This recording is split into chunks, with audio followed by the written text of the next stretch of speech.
Iran's interior minister has allegedly urged the country's health minister to refrain from announcing any coronavirus cases prior to Friday's parliamentary elections to ensure maximum turnout, according to a letter circulating on social media.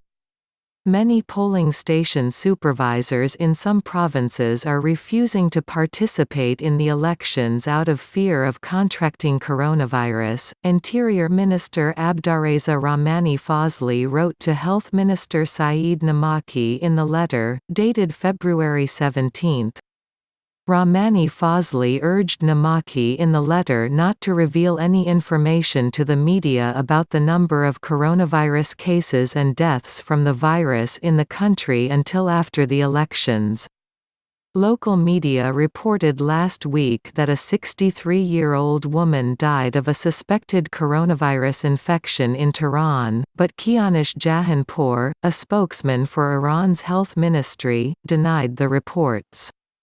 Iranian health authorities have repeatedly said there were no confirmed cases of coronavirus in the country.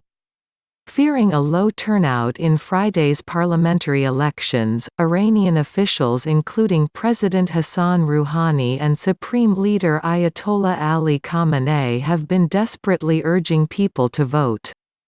Voting in Friday's elections is a religious duty, said Khamenei on Tuesday.